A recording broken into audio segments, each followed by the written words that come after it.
चैतन्य प्रभु नित्यानंद श्री अद्वैत गदाधर शिवासादि गौर भक्त वृंद रूप सनातन भट्ट रघुनाथ श्री जीव गोपाल भट्ट दास रघुनाथ एहि चे गोसाई कौरी चरण वंदन यहाँ हईते विघ्नाशे अभीष्ट पुराण अभीष्ट पुराण अभीष्ट पुराण।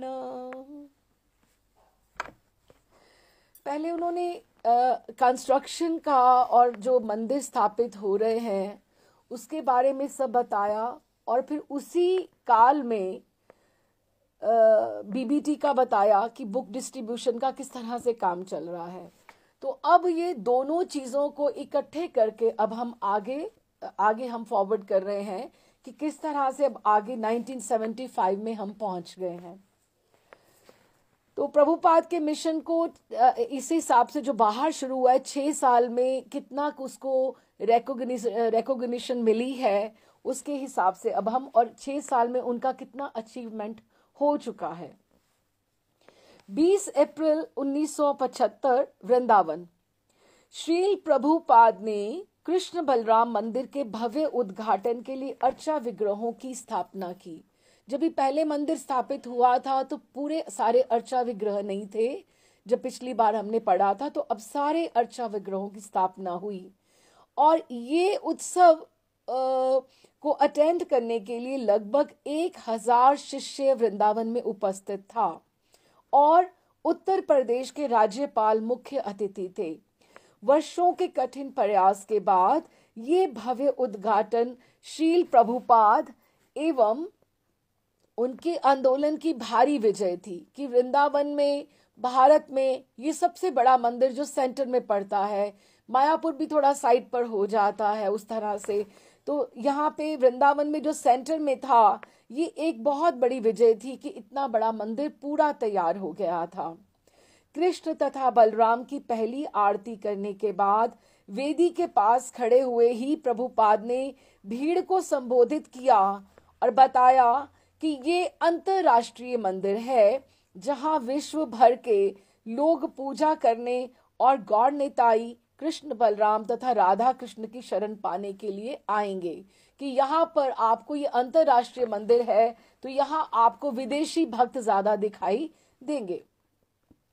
बाद में उस शाम को श्रील प्रभुपाद अपने कुछ जीबीसी व्यक्तियों के साथ अपने कमरे में बैठे थे। क्योंकि अप्रैल है तो गर्मी थी, गर्मी के कारण उन्होंने कुर्ते के बटन थोड़े खोले हुए थे और एकदम से आराम से अपने नंगे पांवों को चौकी के नीचे किए आराम कर रहे थे और सारे लोग उनके चारों ओर लैंप के मध्यम प्रकाश में जीबीसी सारे बैठे हुए थे। उन्होंने कहा, ये एक हमारे लिए बहुत बड़ा मील का पत्थर था कि वृंदावन में इतना बड़ा मंदिर स्थापित करना, लेकिन अभी भी हमें बहुत दूर चलना है कि हमें यहाँ रुक नहीं जाना है। मंदिर तथा अतिथि भवन को उपयोग योग्य बनाने के लिए अभी बहुत कुछ करना शेष था। श्रील प्रभुपाद वृंदावन से भी आगे का चिंतन कर रहे थे।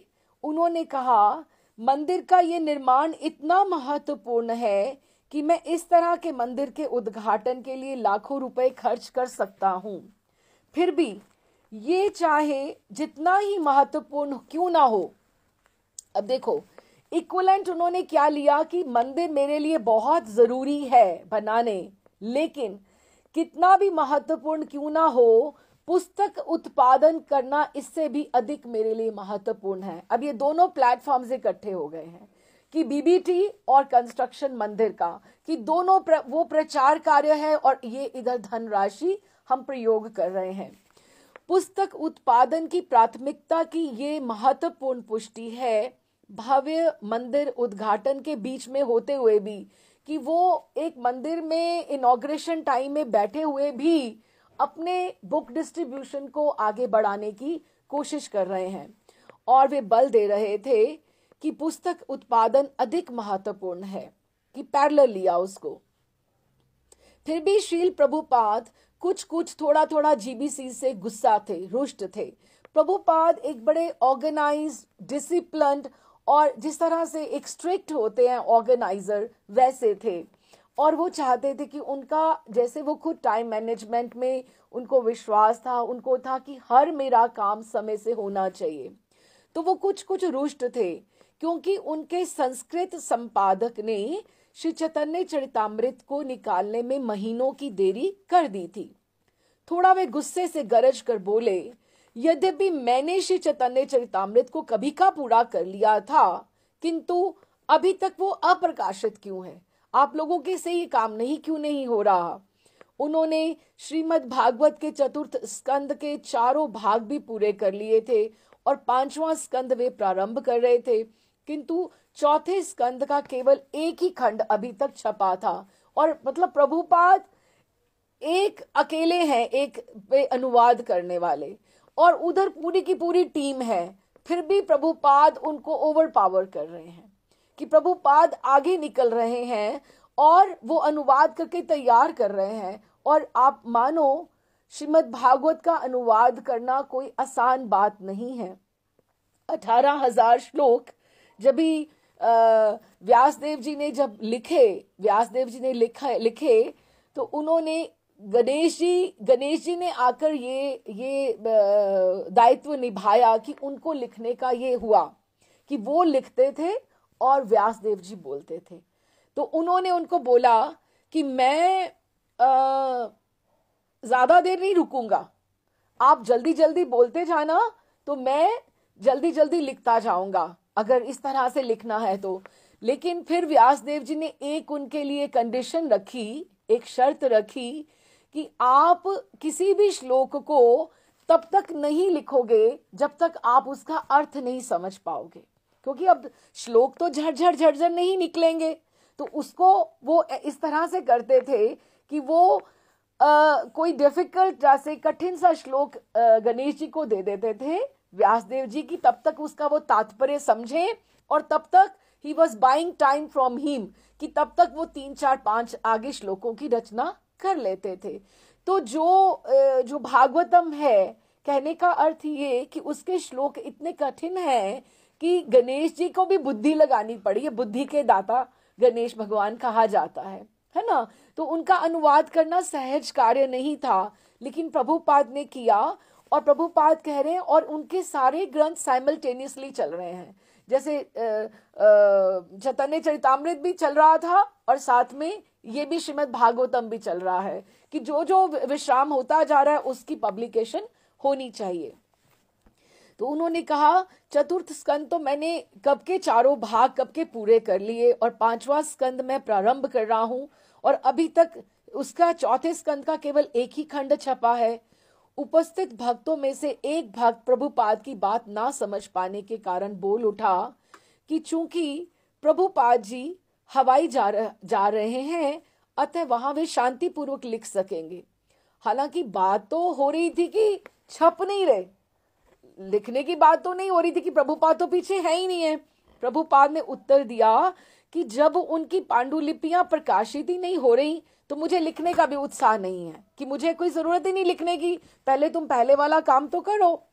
कई वर्षों तक न्यूयॉर्क में रहने के बाद अब बीबीटी प्रेस लॉस एंजलिस में लाया जा रहा था। पहले न्यूयॉर्क में पहले मैनुअल लगी थी, 2 प्रेस लगी थी, उसके बाद अब उसको लॉस एंजलिस में शिफ्ट किया जा रहा था, जहां राधा वल्लभ उत्पादन मैनेजर होंगे, प्रोडक्शन मैनेजर राधा वल्लभ होंगे, और बीबीटी अधीक्षक रामेश्वर प्रेस के कार्यों की ठीक से निगरानी कर सकेंगे।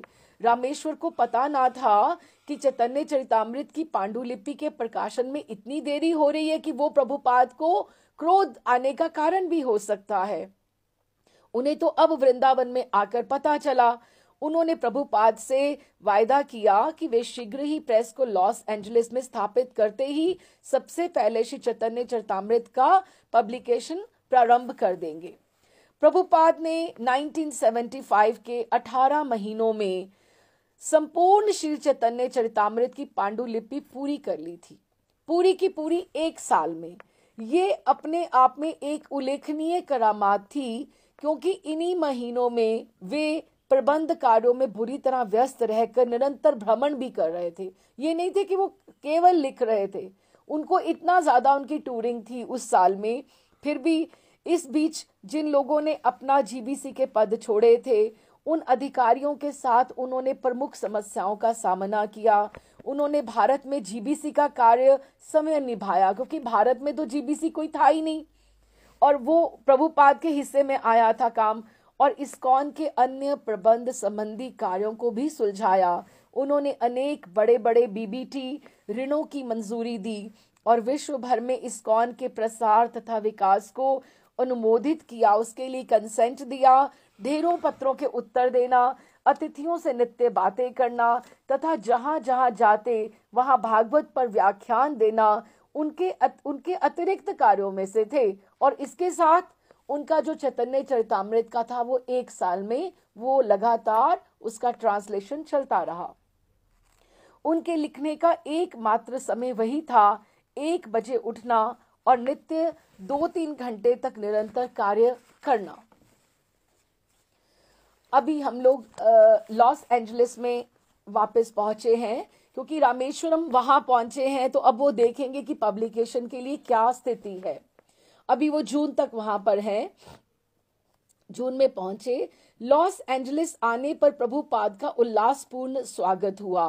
उनके साथ अग्रणी सन्यासी तथा जीबीसी सचिव थे, जिनमें कीर्तनानंद स्वामी, विष्णुजन स्वामी, ब्रह्मानंद स्वामी तथा तमाल कृष्ण गोस्वामी सम्मिलित थे।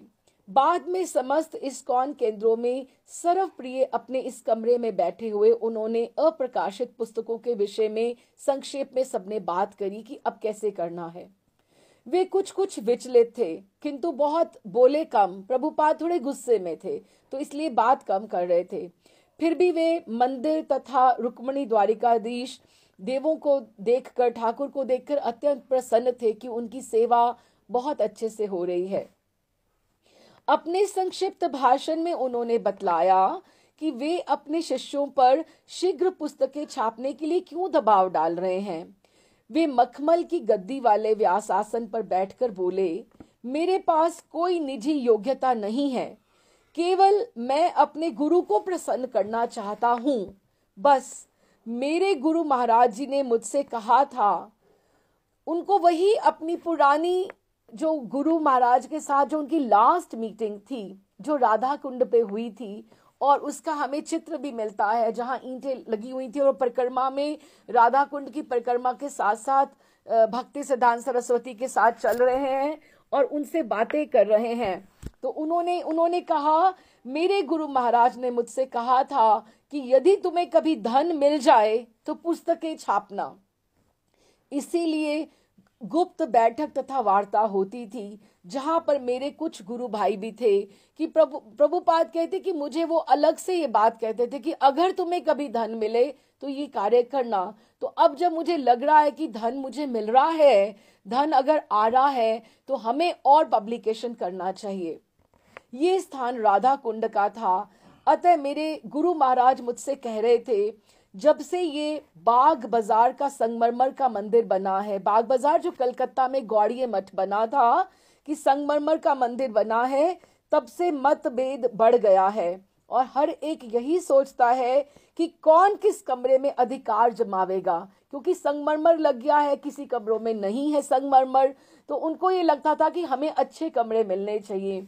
तो उनको ये लगता था कि मेरा मन होता है कि मेरे बाद इस मंदिर पे में सब लड़ाई झगड़ा होने वाला है, अतः क्यों ना मैं इस मंदिर को तथा संगमरमर को बेचकर कम से कम कुछ पुस्तकें ही छाप लूं। ये उनको ये बात लगती थी। तो हाँ, मैंने उनके मुंह से ये बातें सुनी। वे पुस्तकों के अत्यंत शौकीन थे और उन्होंने व्यक्तिगत रूप से मुझसे कहा था, यदि तुम धन पा सको तो अभय तुम पुस्तकें जरूर छापना। तो ये वो पुरानी मीटिंग जो उनकी लास्ट मीटिंग अपने गुरु के साथ हुई थी, उसी बात को दोहरा कर लॉस एंजलिस में कह रहे हैं कि आप लोगों को लग रहा होगा कि मैं इस बात पे क्यों दबाव डालता हूं, लेकिन ये एक मेरी बहुत बड़ी आज्ञा है जिसके लिए मैं आप लोगों से कंट्रीब्यूशन चाहता हूं, इसीलिए मैं इस पर इतना बल देता हूं। आखिर पुस्तक है कहाँ? पुस्तक है कहाँ, आप मेरी सहायता करें, ये मेरी विनती है। अधिक से अधिक और जितनी भाषाओं में हो सके पुस्तकें छापो और उन्हें विश्व भर में वितरित करो। तब कृष्ण भावना अमृत स्वतः अपने आप आंदोलन जो है, ये मिशन अपने आप प्रगति होगा करेगा। क्यों? क्योंकि जितनी भाषाओं में आगे आगे हम लोग बांटेंगे उतना ही प्रचार कार्य अलग अलग देशों में होगा। अगली प्रातः वेनिस तट पर घूमते हुए श्रील प्रभुपाद ने एक अनोखी चेतावनी दी कि जब से वो आए थे वृंदावन से, उनको यही लग रहा था कि मेरी स्पीड से इन लोगों की स्पीड कम है। तो वेनिस तट पर घूमते हुए प्रभुपाद ने एक चेतावनी दी। भक्तों से घिरे हुए वे बालू में अपनी छड़ी घुमाते हुए जा रहे थे। तभी उन्होंने कहना शुरू किया, ये जो 17 अप्रकाशित खंड जो चैतन्य चरितामृत के हैं 17, हमारे आंदोलन के लिए सबसे विकट समस्या बने हुए हैं। रामेश्वर ने उत्तर दिया, जी हाँ प्रभुपाद। अन्य भक्तों ने भी संवेदना प्रकट करते हुए सिर हिलाया और कहा कि हम कुछ शीघ्र ही करने वाले हैं। प्रभुपाद बोले, हाँ, उन्हें तुरंत प्रकाशित होना चाहिए। रामेश्वर ने विनम्रता पूर्वक कहा, जी हाँ प्रभुपाद, बिल्कुल, हम बिल्कुल इसको जल्दी से करेंगे। अंत में प्रभुपाद ने सीधे से डिक्लेयर कर दिया, अतः मैं सोचता हूं कि ये 2 महीनों में छापे जा सकते हैं। 17 खंड और 2 महीने। रामेश्वर को तो यूं लगा जैसे उसने कुछ ठीक से सुना नहीं।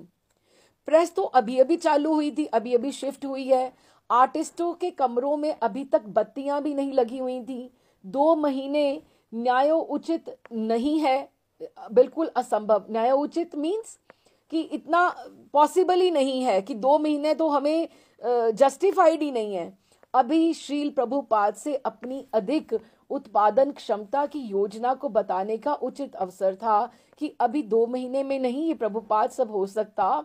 अतः रामेश्वर निकट चले आए और बोले, श्रील प्रभुपाद, आप चिंता ना करें, हम लोग इस संदर्भ में बैठ के करते रहते हैं। और अब अंतिम रूप से जब यहाँ प्रेस लग भी चुकी है, मैं यहाँ आ ही गया हूँ। अतः मैं सोचता हूँ कि हम अपनी प्रोडक्शन जो है हम 4 गुना तो बढ़ा ही देंगे। 4 गुना जितना हम पहले करते हैं उससे हम 4 गुना कर देंगे। मेरे विचार से अब प्रति 4 मास में एक पुस्तक, जैसे हम पहले 4 मास में एक पुस्तक छाप रहे थे, अब हम 1 महीने में एक पुस्तक प्रिंटिंग कर सकते हैं। तो अब रामेश्वर तथा राधा वल्लभ दोनों ही प्रभुपाद के पास पास चल रहे थे और तमाल कृष्ण गोस्वामी तथा ब्रह्मानंद स्वामी दूसरी ओर थे। प्रभुपाद एकदम रुक गए। प्रभुपाद कह रहे हैं कि 2 महीने में 17 खंड और वो कह रहे हैं कि 1 महीने में 1 खंड।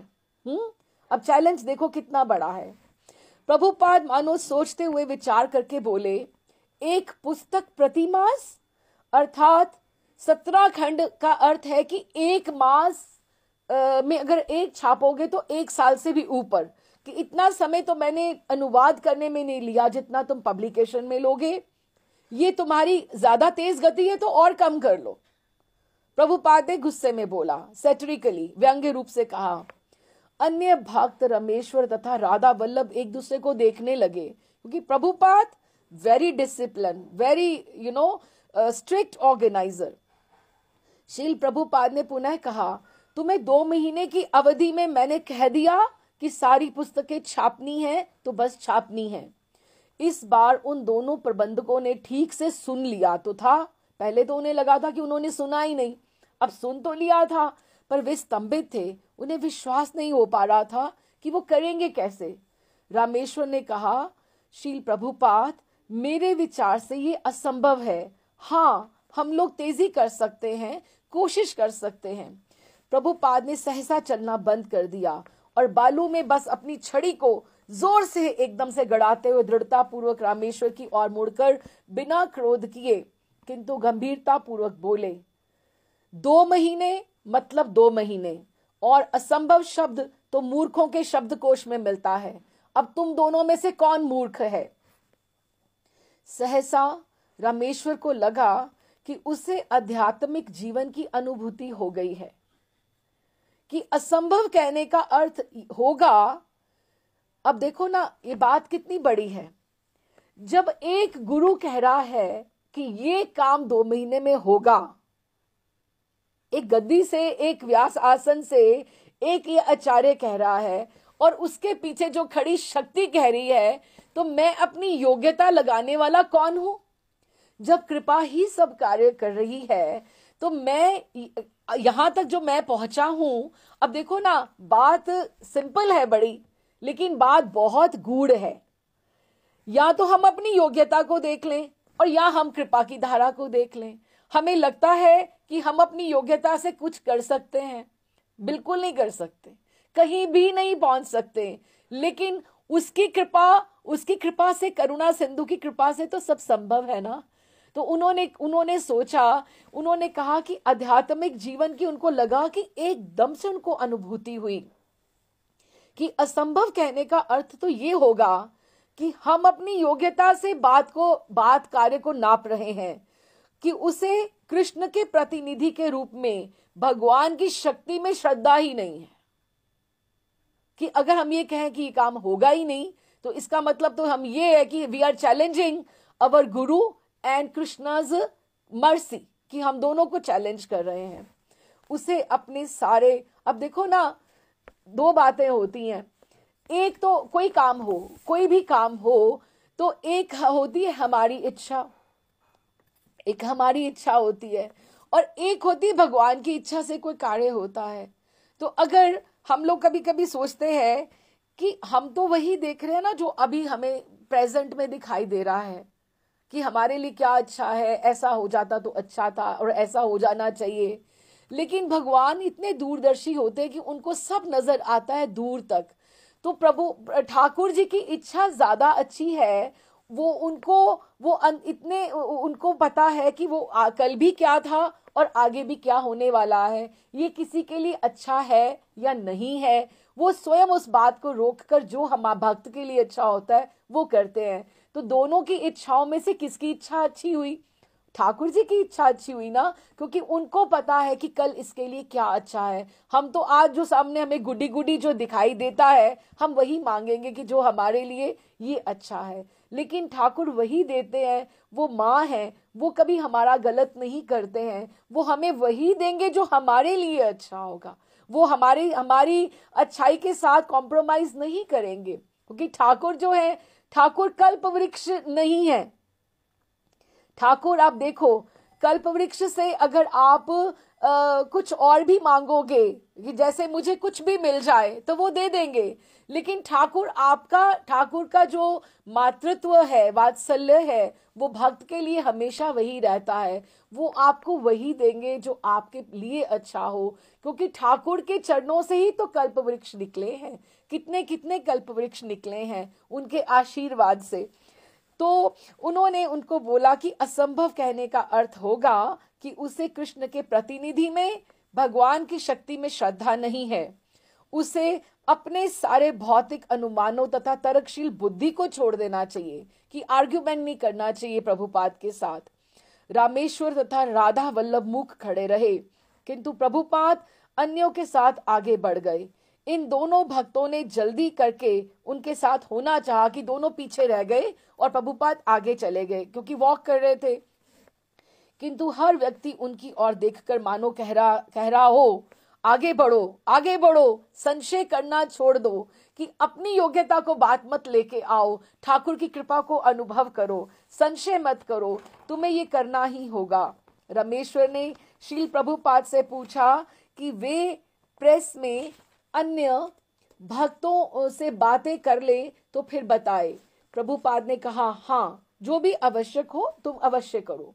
रामेश्वर तथा राधा वल्लभ पीछे रह गए और प्रभुपाद तथा अन्य लोग समुद्र तट पर आगे बढ़ने लगे। मंदिर के प्रातःकालीन कार्यक्रम में रामेश्वर तथा राधा वल्लभ अपने जप में तथा प्रभुपाद की कक्षा में ध्यान लगाने का प्रयत्न तो करते, लेकिन जब काम ज्यादा होता है ना सिर के ऊपर, तो ना जप में ध्यान लगता है और ना क्लासेस में ध्यान लगता है। किंतु लगातार वे 2 महीनों में 17 खंड उन्हें दिखाई देते रहे और वो प्रबंध के विषय में सोचते रहे कि उनको कितने दिन में एक एक छापना है। अब देखो, अगर हम सोचे कि 2 महीने में अगर 8 वीक हमारे पास अगर हो, तो 8 वीक मतलब 1 वीक में 2 खंड छपेंगे तो भी आप सोचो 16 खंड तो 17 खंड हैं कि 1 वीक में ये स्पीड होना पड़ेगा। और जब वे प्रेस कर्मचारियों से मिले तब तक उन्हें विश्वास होने लगा था कि इसको कर सकना संभव है। ऐसा लग रहा था कि कोई योग शक्ति अवतरित होने वाली है, किसी न किसी प्रकार इसे किया जा सकता है। अतः उन्होंने योजना प्रस्तुत की और अन्य कर्मचारियों को आश्वस्त किया। बाद में प्रभुपाद से बात करते रामेश्वर ने कहा, हाँ प्रभुपाद, ये हो सकता है। श्रील प्रभुपाद ने एकदम से उत्तर दिया कि बिल्कुल, उन्होंने बिल्कुल ढिलाई नहीं दी, उसमें बिल्कुल कहते हाँ किंतु रामेश्वर ने बताया कि कुछ शर्तें थी कि बंगला संपादन कार्य की सुचारुता के लिए संपादकों को नियमित रूप से शील प्रभुपाद से परामर्श करने दिया जाए कि जो अभी एडिटिंग इसकी और लैंग्वेजेस में भी होनी है तो वो कंसल्ट कर सकते हैं बंगला में, अगर ये होना है तो प्रभुपाद उनको गाइड करेंगे। प्रभुपाद कहते हैं हाँ कोई बात नहीं है, और कहा कि जब तक अवश्य हो मैं लॉस एंजलिस भी रुकने के लिए भी तैयार हूं। 2 महीने तो मैं हूं ही जब तक आप लोग ये काम नहीं करते हो, किंतु 2 मास की ही अवधि रखी जाए, उससे 1 दिन भी ऊपर नहीं। रामेश्वर की दूसरी शर्त थी कि आर्टिस्ट जितनी शीघ्रता पूर्वक संभव हो सकेगा कार्य करेंगे, किंतु हो सकता है कि चित्र अच्छी कोटि के ना हो। प्रभुपाद ने कहा ना होने से तो कुछ होना अच्छा है कि कोई नहीं, चित्र हम वापस बदलाते रहेंगे। रामेश्वर ने बताया कि आर्टिस्टों के समक्ष अनेक तकनीकी प्रश्न होंगे। इस पर प्रभुपाद राजी हो गए कि वे उनके समाधान के लिए समय देंगे, और इस पर वे इसलिए भी राजी हो गए कि चैतन्य लीला से संबंधित भारतवर्ष के पवित्र स्थलों का उपयोग चित्रों की पूर्णता प्रदान करने के लिए किया जा सकता है। कि चैतन्य चरितामृत में जहां जहां हमें जरूरत है, हम भारत से, मायापुर से हम ओरिजिनल चित्र मंगवा सकते हैं, और हम नए बनाने से हम वही चित्रों को वहां पर प्रिंट कर सकते हैं। ये भी हम कर सकते हैं। प्रभुपाद से मिलने के बाद रामेश्वर तथा राधा वल्लभ को लगा कि उन्हें एक अवसर प्राप्त हुआ है। वे प्रभुपाद के कमरे से निकलकर दौड़ते हुए सीढ़ियों के नीचे आया, क्योंकि अब उसके लिए लंबी दौड़ बाकी थी। यद्यपि श्रील प्रभुपाद ने कहा कि वे लॉस एंजलिस में रुकेंगे, किंतु शीघ्र ही उन्होंने अपनी भ्रमण योजनाओं को पूर्ण करने का निश्चय किया। कि कहा तो था कि वो रुकेंगे, लेकिन भ्रमण उनका था, और देश भर में अपने शिष्यों के कल्याण को ध्यान में रखते हुए वे संयुक्त राज्य तथा कनाडा के 13 इस्कॉन केंद्रों के दौरे पर निकल पड़े। 13 सेंटर्स में उनको जाना था, और संयुक्त राज्य यूएस में, किंतु 1 महीने के भीतर ही, 1 महीने में वो 13 जगह पर सेंटर्स में प्रभुपाद घूम कर आए हैं। लॉस एंजलिस वापस लौट आए देखने के लिए कि प्रेस कर्मचारी 2 मास में 17 खंड प्रकाशित करने का अपना वचन पूरा भी करेंगे कि नहीं। अब देखो कितना वो स्ट्रिक्ट हैं, और अपना काम कैसे, how is getting it done, क्योंकि कितना, जब भी उनको कृपा करनी है, कृपा भी है, साथ में वो पूरा का पूरा शासन भी कर रहे हैं, और जहां से प्रेम से समझाना है वहां प्रेम भी, पिता की तरह, गुरु आचार्य की तरह वो बिल्कुल अपना कर रहे हैं। श्रील प्रभुपाद पर अपने शिष्यों की निष्ठा से बहुत प्रसन्न थे। उन्होंने उनसे 2 महीने में 17 खंड छापने के लिए कहा था, और उन्होंने ये बताने की बजाय कि ये असंभव है, उनके आदेश को शिरोधार्य किया था, जिससे उसे ये ना तो त्याग सकते थे और ना उसमें कोई परिवर्तन कर सकते थे। आदेश को परिवर्तित करने के बजाय उन्होंने अपने आप को, जीवन को परिवर्तित कर लिया था। प्रभुपाद के आदेश को उन्होंने वैसे ही माना, लेकिन अपना उन्होंने लाइफस्टाइल चेंज कर दिया कि 2 महीने कोई आराम नहीं, कुछ नहीं, they were just on their toes, बिल्कुल अपने जैसे मोर्चे पे खड़े थे कि 2 महीने में हमें ये काम करना है। वे दैनंदिन काम की सीमा लांघकर अद्वितीय प्रयास के संसार में चले गए थे। फलस्वरूप उन्हें तथा प्रभुपाद को बड़ा संतोष मिल रहा था। जैसा प्रभुपाद कहते थे, ये व्यवस्था भगवान चैतन्य तथा पूर्व आचार्यों के संतोष के लिए थी, और इसीलिए उन पे उनकी कृपा भी जुड़ी हुई थी। शील प्रभुपाद ने दूसरे संयुक्त राज्य के दौरे का निश्चय किया, जिसमें लगुना बीच तथा सेंट डियागो से होते हुए डलास तक जाना था। वहां से वे न्यू ऑर्लियंस जाएंगे, और फिर पास के मिसिसिपी स्थित इस्कॉन फार्म को भी देखेंगे। तब डेट्रॉइट, टोरंटो, बोस्टन तथा न्यूयॉर्क और अंततोगत्वा भ्रमण करते करते यूरोप तथा भारत। अब ये प्रभुपाद का पूरा ये भ्रमण हो रहा है। प्रभुपाद की दृष्टि में उनका ये भ्रमण कृष्ण भावनामृत फैलाने के उद्देश्य से था। जैसा कि उन्होंने अपने अंतिम दौरे में बर्कले में कहा था कि मैं एक वर्ष में विश्व का 2-3 बार भ्रमण करता हूँ। मेरा धर्म है कि मैं ये देखूं कि जिन लोगों ने मुझे गुरु स्वीकार किया है वो बीज की तरह है। मुझे उनकी जाकर रक्षा करनी पड़ती है कि वो नीचे ना गिरें, क्योंकि यही मेरी चिंता है कि अगर मैं उस पौधे की संभाल नहीं करूंगा तो वो इधर उधर ना चले जाएं। यद्यपि प्रभुपाद की चिंता शिष्यों के प्रति थी, किंतु वह सभी लोगों के प्रति भी थी। वे विशेषतया पश्चिम में मानवता की पतित तथा अज्ञान अवस्था से दुखी होकर अंग्रेजी भाषी लोगों की सहायता करना चाहते थे, क्योंकि ये उनके गुरु का आदेश था। 2 वर्ष पूर्व कलकत्ता में उनकी ये विचारधारा थी, जब वे बीमारी से उठकर रथ यात्रा में भाग लेने लंदन के लिए रवाना हुए थे। उनकी प्रबल इच्छा थी कि वे पश्चिम में जाकर उपदेश दें, जहां लोग बुरी तरह ज्ञान योग की जकड़ में रहकर ईश्वर का निषेध करके इंद्रिय सुख का गुणगान कर रहे थे।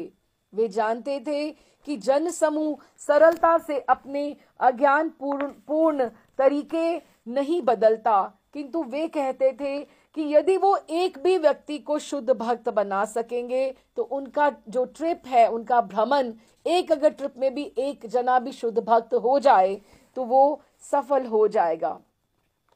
प्रभुपाद भारत के महत्वपूर्ण प्रोजेक्टों पर कुछ मास तक गहन कार्य करते, किंतु शीघ्र ही काम तो वो उधर भारत में करते जहां जहां इंपॉर्टेंट प्रोजेक्ट्स थे, सबको गाइड करते, मायापुर, बॉम्बे, वृंदावन, लेकिन शीघ्र ही वो पश्चिम की तरफ लौट आते और ज्यादा स्टे बाहर ही करते। क्यों?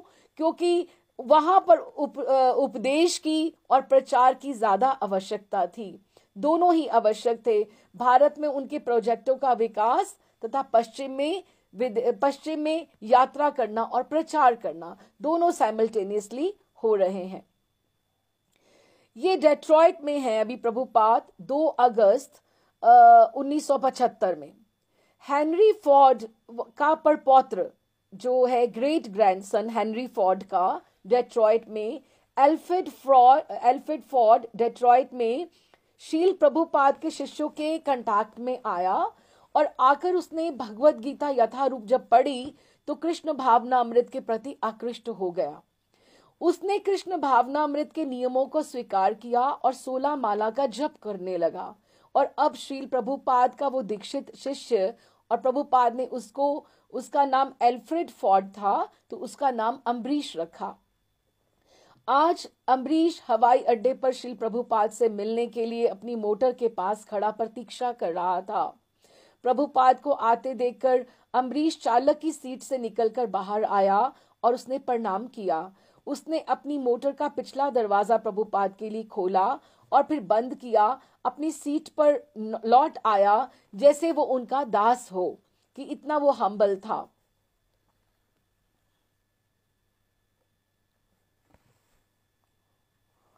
डेट्रॉइट में श्रील प्रभुपाद की एक अन्य शिष्या थी जिसका नाम एलिजाबेथ रूथर था, जो अब लेखा श्रवंती देवी दासी थी और मजदूर नेता वॉल्टर रूथर की पुत्री थी। कि ये दोनों रिकॉग्नाइज्ड सेलिब्रिटीज थे जिन्होंने प्रभुपाद को ज्वाइन किया।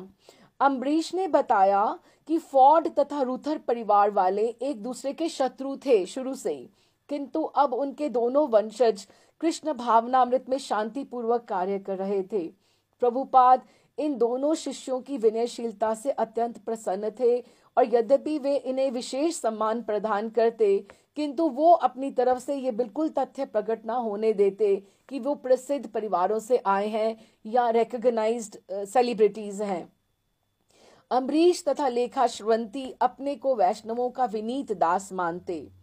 मंदिर आते समय प्रभुपाद की कार एक विशाल आधुनिक इमारत के सामने से गुजरी जिसमें कई राष्ट्रों के झंडे फहरा रहे थे और एक विशाल पट लगा हुआ था।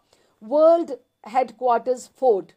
एक भक्त ने मुड़कर अम्बरीश से पूछा, क्या आप यही काम करते हैं? पिछली सीट से प्रभुपाद बोल उठे, नहीं, वे इसका मालिक है, कि ये फोर्ट, ये जो सारी की सारी जो बिल्डिंग्स हैं हेडक्वार्टर्स की, इनका मालिक है। डेट्रॉइट मंदिर एक पुराने ईंट के मकान में था और मंदिर का कक्ष तीसरी मंजिल के ऊपर स्थित था, कि it was just a floor, एक मंदिर, एक इमारत के बीच में। मंदिर का जो पट्टा था, जो लीज थी, वो समाप्त होने को थी और मंदिर का अध्यक्ष गोवर्धन नए स्थान को ढूंढने की कोशिश कर रहा था। उसने प्रभुपाद को संभावित इमारतों के फोटो दिखलाए, जिनमें से एक फोटो स्वर्गीय लॉरेंस फिशर की हवेली का था, कि एक कोई हवेली थी बनी हुई, इमारतें भी दिखाई, लेकिन प्रभुपाद को कुछ पसंद नहीं आ रहा था। तो जो ऑटो उद्योग के लखपति थे लॉरेंस फिशर, गोवर्धन ने बताया कि यह स्थान बहुत महंगा था और उसका पड़ोस भी खराब था, किंतु प्रभुपाद ने कहा, चलो चल के देखते हैं, देखने में क्या हर्ज है। वस्तुतः जिसे भी भक्तगण बुरा कहते, प्रभुपाद उसी को अच्छा कहते, या कम से कम उसे आसानी से सुधारा जा सकता है। जहां तक उस क्षेत्र में अपराधों की अधिक दर की बात थी, कि डेट्रॉइट में यहाँ पर कहते थे कि बहुत ये क्रिमिनल जो रेट है ना, ये क्राइम रेट बहुत ज्यादा है, तो वे कहते डरने की कोई बात नहीं है, मैं बावरी में भी रहकर आया हूं, केवल हरे कृष्ण का कीर्तन करो और प्रसाद बांटो, पड़ोस के सभी लोगों को, चोरों तथा उचक्कों को प्रसाद लेने और कीर्तन के लिए आमंत्रित करोगे, तुम देखना तुम्हारे यहाँ एक भी चोरी नहीं होगी। भक्तगण बारंबार कहते कि डेट्रॉइट अमेरिका में अपराधों का अड्डा है प्रभुपाद, और जिस निर्धन क्षेत्र में ये हवेली थी, वह नशीली दवाओं, डकैतियों तथा हत्यारों के लिए प्रसिद्ध था। किंतु प्रभुपाद ने फिर दोहराया, डरने की क्या बात है, मैं तो कभी बावरी में भी नहीं रह के डरा, और बताते कि किस तरह वहां पे लोग रास्ते पर लेटे रहते, किंतु जब मैं इमारत में घुसता तो वे उठ जाते और कहते कि कृपया आप अंदर आए। प्रभुपाद ने कहा, स्थान ले लो और वहां 24 घंटे का हम कृष्ण का कीर्तन, हरे महामंत्र का करेंगे, और यदि कोई चोर आता है तो हम कहेंगे, आओ पहले प्रसाद ग्रहण करो और तब जो चाहो सो ले जाओ, हमारे पास आखिर है ही क्या जो कोई लेकर जाएगा। शील प्रभुपाद गोवर्धन, अम्बरीश तथा कई जीबीसी व्यक्तियों के साथ हवेली देखने गए। उन्हें मकान मालिक मिला तथा एक स्त्री भी, जिसने अपने को अचल संपत्ति का एजेंट बताया। जब मालिक ने उनका मार्गदर्शन किया तो प्रभुपाद को ये जायदाद और भी भाई। ये उच्च महल, अब आप इमेजिन करो कि ये कितना सुंदर बना हुआ था, and very accurate for temple, कि आगे तो उनके पास इमारत पुरानी में से एक फ्लोर था, और ये डेट्रॉइट में कैसे कि ये एक उच्च महल था, 4 एकड़ में स्थित था और ऊंची पत्थर की दीवार से घिरा हुआ था। उसमें बहुत से बागीचे थे और बिना मरम्मत की पगडंडियों के साथ साथ फाउंटेन्स, फवारे लगे हुए थे और छोटे छोटे पॉन्ड्स बने हुए थे। कुछ भक्त इसे तड़क भड़क वाला स्थान समझ रहे थे, जिसकी साज सज्जा 1920 की जैसी थी, क्योंकि उनको था कि बाहर जो मंदिर होते हैं वो बिल्डिंग्स में फ्लोर्स ही होते हैं, लेकिन बड़ा मंदिर नहीं हो सकता। लेकिन प्रभुपाद को ये बहुत अच्छा लगा और उनको उसमें महान शक्ति दिखी, कि ये बहुत ज्यादा ऑथेंटिसिटी लग रही है, कि मंदिर के लिए बड़ा एक्यूरेट प्लेस लग रहा है। ज्यों ही वो बागीचे में दालान में घुसे और इटालियन खपरेल तथा संगमरमर की मेहराबें देखी, जो पिलर्स थे वो संगमरमर के थे। प्रभुपाद को तो वैसे ही पिलर्स बहुत पसंद थे, तो वे मुस्कुराने लगे। ये टोली अब लॉबी में प्रविष्ट हुई, जिसकी ऊंची छत जो थी उसके ऊपर बहुत सुंदर पत्तियां, फूल, धारियां तथा हाथ से बने प्लास्टर के फूलों से तराशी हुई थी। इसके बाद वे बड़े बालरूम में आए, जिसके फर्श पे संगमरमर थी और छत इस तरह रंगी हुई थी जैसे मानो नीला आकाश के में बादल हो और ऊपर तारे हों, क्लाउड सब बने हुए थे। विशिष्ट प्रकाश योजना के कारण प्राकृतिक तारों का प्रकाश लग रहा था, कि वहां लाइट्स जगती थी और लगता था जैसे आप स्काई के नीचे, आसमान के नीचे खड़े हो। इस हॉल के सिरे पर 3 संगमरमर की मेहराबें थीं, जो ठीक उसी तरह की थीं जैसे प्रभुपाद ने अपने मंदिरों में अर्चा विग्रहों की वेदिकाओं के लिए स्पेशली बनवाई थी। तो वहां पर प्रभुपाद ने सीधा देखते कहा, यहाँ वेदी बनेगी, यहाँ पे 3 अर्चा विग्रह स्थापित हो सकते हैं और थोड़े परिवर्तन के साथ हम बॉलरूम को ही मंदिर के हॉल में बड़े में बदल देंगे। यद्यपि प्रभुपाद ने मालिक से बॉलरूम की उपयुक्तता के विषय में कोई टीका टिप्पणी नहीं की, उसको नहीं बताया कि मुझे ये पसंद है, लेकिन वो शिष्यों को थोड़ा थोड़ा इस तरह से समझा रहे थे। किंतु भक्तों को ये बात स्पष्ट हो चुकी थी कि प्रभुपाद को ये स्थान पसंद है। फिर वह एक और पीछे बोट कुएं की तरफ गए, जो एक भीतरी एक पॉन्ड था जिसमें कई डोंगियां रह सकती थी, कि जैसे बोट होती है एक स्ट्रीम सी, नदी सी जैसे थी कि उसमें बहुत सी डोंगियां बोट्स जा सकती हैं। ये बोट कुआ एक स्ट्रीम में खुलता था, नाले में, जो पास स्थित डेट्रॉइट नदी में गिरता था। प्रभुपाद ने उल्लेख किया, भक्तगण ने अगर उपदेश कार्य के लिए जाना होगा तो इधर बोट से निकल जाएंगे तो और भी इनका काम आसान हो जाएगा। ज्यों ज्यों प्रभुपाद अपने दल के सहित एक विशाल कमरे से दूसरे में प्रवेश करते, उन्हें अनेक उत्कीर्ण प्रस्तर स्तंभ, बहुत सुंदर सुंदर खंबे दिखाई देते, पिलर्स, सुंदर फर्श तथा इटली और ग्रीस की टाइलों से बनी दीवारें और सुनहरी पत्तियों से अलंकृत छत देखने को मिलती। कई कमरों में तो दुष्प्राया क्रिस्टल झाड़ फानुस लगे हुए थे, मींस जो क्रिस्टल के जो बड़े बड़े शैंडलियर्स होते हैं, हवेली थी तो अब वो भी लगे हुए थे। इसमें रिहायशी कमरे थे, लाइब्रेरी थी, भोजन का कमरा था, बिलियर्ड के लिए कमरा था, एक म्यूजिक रूम था, 2 बड़े बड़े बेडरूम्स थे तथा अन्य शयन कक्ष, सभी कुछ एक से बढ़कर एक था।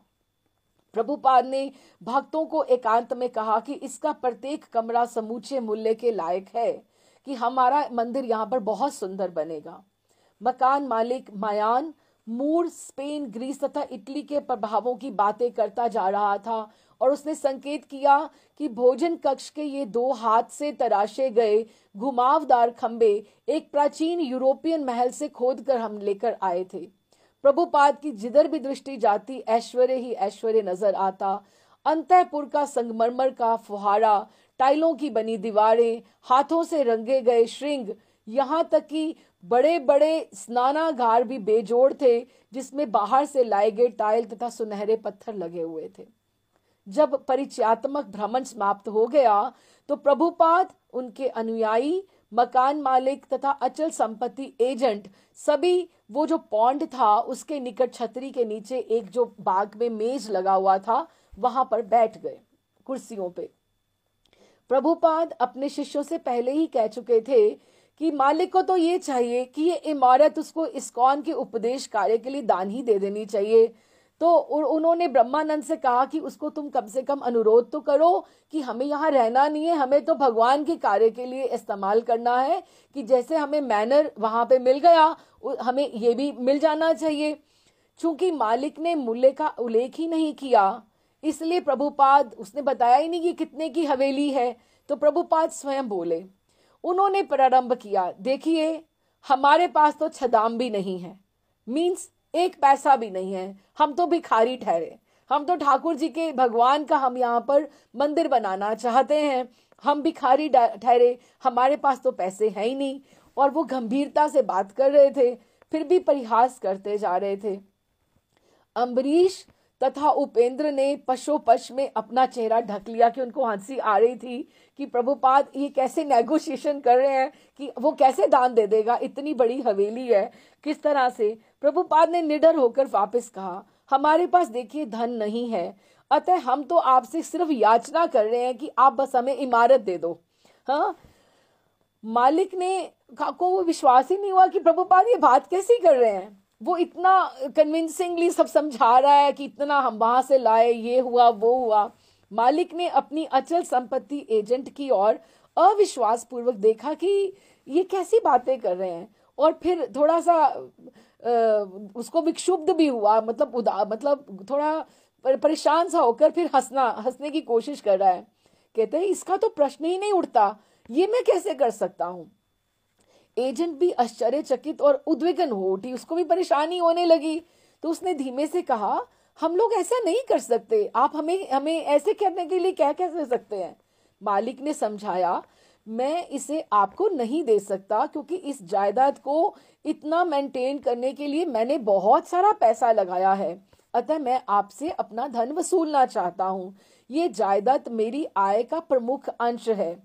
प्रभुपाद ने कहा, अच्छा तो अब आप किसका पैसा चाहते हैं, तो बतलाइए कितना चाहते हैं। उस व्यक्ति ने उत्तर दिया कि मुझे कम से कम $3,50,000 चाहिए। $3,50,000। भक्तों में से किसी की बोलने की हिम्मत नहीं पड़ी। प्रभुपाद ने क्षण भर सोचा और तब कहा, चलिए हम आपको $3,00,000 नकद दे देंगे, तो आप 50,000 ऊपर वाले रहने दो, हम आपको कैश पेमेंट करेंगे। उस व्यक्ति ने उत्तर दिया, मुझे सोचना पड़ेगा। एजेंट चौकन्नी हुई और उसने कहा कि इस प्रकार का समझौता सीधे मालिक से नहीं किया जाता कि मुझे तो आप बीच में रखो। एजेंट जो थी बीच में कि आप उनसे क्या, मेरी कमीशन कहाँ से, कि इतनी बड़ी प्रॉपर्टी है। तो लेकिन प्रभुपाद ने उसकी बात ही नहीं सुनी, उपेक्षा कर दी और मकान मालिक से ही बताते रहे और तारीफ करते रहे और कहा कि तुमने बहुत अच्छा काम किया है, हवेली बहुत सुंदर तुमने रखी हुई है। तब प्रभुपाद उठ खड़े हुए और अपने व्यक्तियों के साथ बगीचे में थोड़ी देर घूमे। गोवर्धन ने प्रभुपाद से पूछा कि क्या ये स्थान उन्हें पसंद है। इस पर प्रभुपाद बोले, पसंद है? कौन ऐसा होगा जो इस इमारत को पसंद नहीं करेगा, ये तो बना बनाया मंदिर है। गोवर्धन ने कहा, किंतु अम्बरीश को तो ये पसंद है नहीं। ओहो, अम्बरीश ने कहा, उसकी समझ में ये जो हवेली है माया जैसी लग रही है कि इसमें भौतिकतावाद बहुत है। प्रभुपाद ने कहा, बिल्कुल ठीक अम्बरीश, लेकिन माया भी तो कृष्ण की ही है, और अगर हम कृष्ण की सेवा में कुछ भी लगाएंगे तो उसका प्रयोग अच्छे रूप से ही होगा। उसकी सुविधा देखना तुम कितनी बढ़िया होगी। बगीचे का मार्ग छोड़कर सभी लोग कार के पास लौट आए तो प्रभुपाद ने अम्बरीश से पूछा, अम्बरीश, $3,00,000 का इंतजाम करना है, तो क्या ये संभव है? उत्तर था, हाँ प्रभुपाद, ये संभव है, क्यों नहीं। मंदिर में लौटते हुए अम्बरीश तथा लेखा श्रवंती ने परस्पर आपस में, ये दो जन ने आपस में बातें की। वो फोर्ड फैमिली से था और वो रूथर फैमिली से थी, वॉल्टर। तो यद्यपि उनको उत्तराधिकार में थोड़ा थोड़ा उनके पास जो भी था, किंतु वह $1,25,000 वो दे सकती थी। अब अम्बरीश को शेष राशि के लिए तैयार होना था। उसने जो एलिजाबेथ जो थी लेखा श्रवंती, उसने $1,25,000 दिए और बाकी के $1,75,000 उसको देने थे अम्बरीश को। दूसरे दिन मालिक प्रभुपाद से भेंट करने आया। उसके साथ 2 स्त्रियां थीं जो कुछ मदो उन्मत्त प्रतीत हो रही थी, कि लग रहा था जैसे वो ड्रंक हैं। वह ये बताने आया था कि मुझे आपकी 3 लाख वाली जो प्रपोजल है वो मंजूर है। प्रभुपाद हंसे और खरीदने की इच्छा की पुष्टि की। बाद में श्री प्रभुपाद ने खुलकर इस खरीदारी के प्रति अपना हर्ष प्रकट करते हुए कहा, देखो, मैं तो एक पैसा छदाम भी लेकर नहीं आया था और मैंने उसे $3,00,000 भी दे दिए। अब कृष्ण ने धन का भी प्रबंध कर दिया कि प्रभुपाद के तो हाथ में कुछ भी नहीं था। कुछ वो अम्बरीश ने किया, कुछ लेखा श्रवंती ने किया और प्रभुपाद ने डिसीजन लिया और ठाकुर ने अपना वो मंदिर बनवा लिया, डेट्रॉइट का इतना सुंदर। प्रभुपाद ने मकान मालिक से कहा, देखो, मैं तो सन्यासी हूँ, मेरे पास धन नहीं है। अपने शिष्यों से $3,00,000 एकत्र करने के बाद फिर उनके पास ना तो बिगिनिंग में कुछ था और ना अभी उनके पास है। जो 3 लाख है वो मकान मालिक को चले जाने हैं और उसके बाद बात खत्म। कुछ ही दिनों के बाद वे टोरंटो के लिए रवाना हो गए और अपने लिए वो कुछ भी नहीं रखा। प्रत्येक वस्तु कृष्ण की थी और कृष्ण की सेवा में ही उपयोग होनी थी।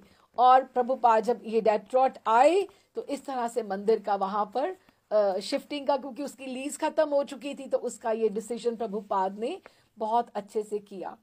तो डेट्रॉइट मंदिर की जय, बोल श्रील प्रभुपाद की जय। अब अगली बार हम लोग देखते हैं कि वो जो 17 खंड हैं रामेश्वरम ने वो कहाँ तक पहुंचते हैं। अभी मीनवाइल हमारा ये इसका बड़ा सुंदर ये मंदिर का भी हो गया। बोल श्रील प्रभुपाद की जय।